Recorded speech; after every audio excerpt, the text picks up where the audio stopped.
Il sera question de renforcer le mix énergétique à travers la promotion de nouvelles sources d'énergie, le solaire, l'éolienne, l'énergie marine et pourquoi pas, puisque la réflexion est lancée, le nucléaire.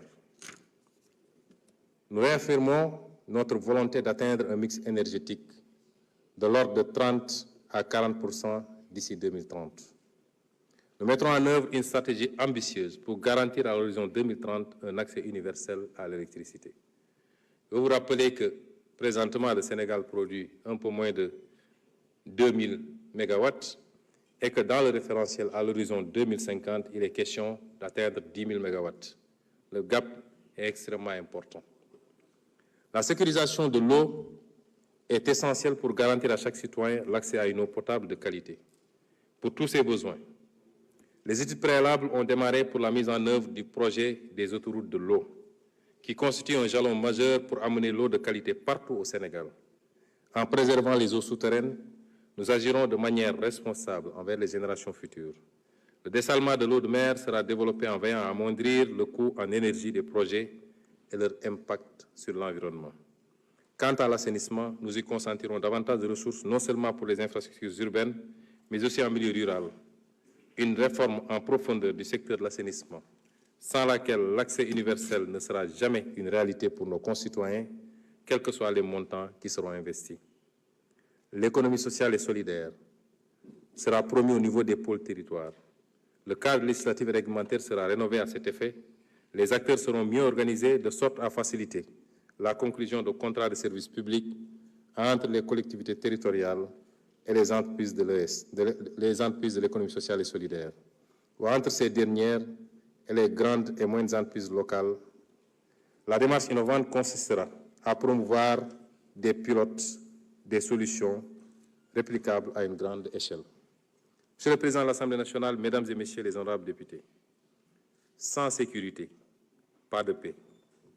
Nous œuvrerons à la sécurité et à l'intégrité territoriale pour la prospérité du pays et de ses concitoyens, dans un environnement sous-régional apaisé. L'objectif stratégique est de sanctuariser le territoire national et de renforcer la protection des personnes et des biens dans le respect des valeurs républicaines et des engagements au titre de la préservation de la paix internationale. En mer, la découverte de ressources naturelles commande aux forces de défense et de sécurité d'adopter une posture d'anticipation et de veille. À cet égard, le processus de transformation profonde des forces de défense, de sécurité intérieure et de sécurité civile, le processus de transformation profonde des forces de défense, de sécurité intérieure et de sécurité civile à initier devra permettre de poser les jalons de la marche du pays vers une souveraineté effective et multidimensionnelle. En effet, l'augmentation substantielle des effectifs, la construction d'infrastructures de travail et de logement, l'amélioration de la condition du personnel, la montée en puissance des structures de formation ainsi que la déconcentration des forces vers les zones frontalières rentrent dans le cadre de la mise en œuvre d'une vision holistique de la défense et de la sécurité et la prise en compte des défis sécuritaires auxquels le Sénégal fait face. Un plan d'urgence visant à résorber les gaps capacitaires critiques permettra d'acquérir des équipements majeurs et de renforcer les infrastructures. Par ailleurs, l'analyse du contexte actuel laisse apparaître à l'évidence une nécessité de redimensionner les forces de défense et de sécurité en termes d'organisation, de capacité et de maillage opérationnel des espaces terrestres, maritimes et aériens. C'est dans cet esprit qu'un projet de loi de programmation militaire à l'horizon 2035 sera proposé à votre auguste Assemblée très prochainement. Les actions prioritaires pour les forces de défense et de sécurité porteront aussi sur l'amélioration des relations avec la population par la réalisation de projets à fort impact socio-économique, par le renforcement de la citoyenneté et la promotion de l'esprit de sécurité et de défense. La transformation de la perception et de l'image des forces de défense et de sécurité, la mise en place d'un cadre d'interaction efficace pour l'amélioration, l'accueil et réduire les délais de traitement des dossiers, la création d'une plateforme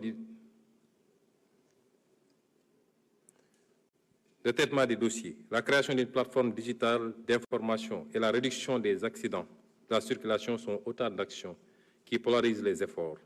c'est la commande de finaliser le processus de départementalisation de la sécurité dans toutes ses dimensions, gendarmerie, police et sécurité civile. De prendre les dispositions idoines pour assurer une présence permettant de réduire les délais d'intervention, de décentraliser l'intervention spécialisée, de renforcer les capacités techniques des unités d'investigation en police judiciaire et d'activer des unités spécialisées en milieu maritime, aérien et ferroviaire. Monsieur le Président de l'Assemblée nationale, Mesdames et Messieurs les honorables députés, notre engagement panafricain sera renforcé. Le Sénégal est déterminé à jouer un rôle accru en Afrique et sur la scène internationale. Fidèle à notre tradition de havre de paix, nous œuvrerons à renforcer notre intégration régionale au sein de l'Afrique de l'Ouest et à promouvoir une coopération plus étroite avec nos partenaires africains. Conformément aux instructions du chef de l'État, le Sénégal ratifiera le protocole de Malabo de 2014 qui vise à ériger le Parlement panafricain en une institution législative et pas à part entière.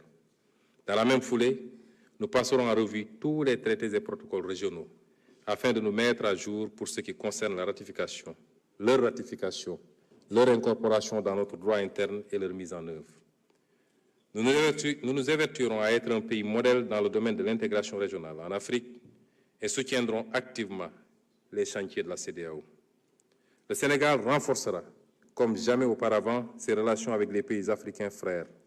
Nous œuvrons sans relâche à favoriser les relations entre les secteurs privés et milieux d'affaires africains et ouest-africains afin de développer le commerce intra-africain et interrégional en exploitant les facilités offertes par la ZLECAf et la CEDEAO notamment. Nous ne ménagerons aucun effort pour une meilleure interconnectivité des infrastructures routières, ferroviaires, maritimes et aériennes, notamment dans le cadre des programmes communautaires de développement et du plan de développement des infrastructures en Afrique. Parallèlement, notre pays apportera toute sa contribution à la réussite du grand projet de gazoduc africain atlantique qui impacte la quasi-totalité des pays africains de l'Ouest. Une attention particulière sera portée au partenariat avec les pays voisins pour l'exploitation des ressources et la mutualisation des expériences. À cet effet, nous mettrons sur pied, dès 2025, une agence en charge de la mobilisation des experts et des volontaires sénégalais au service du développement en Afrique, tout en facilitant l'accueil d'étudiants et de stagiaires africains et internationaux au Sénégal, et le placement en position de stage des cadres sénégalais dans les pays amis et frères. Il en sera de même sur le plan monétaire, où nous poursuivrons les discussions pour que la monnaie soit plus en adéquation avec les besoins de l'économie régionale. Quant à nos compatriotes de la diaspora, je salue une fois de plus leur apport inestimable à l'œuvre de construction nationale. Le gouvernement lancera un vaste programme de recensement des Sénégalais de l'extérieur pour mieux valoriser leur potentiel grâce à des programmes adaptés. Dans cette perspective, nous mettrons en place une haute autorité de la diaspora, un organe consultatif rattaché à la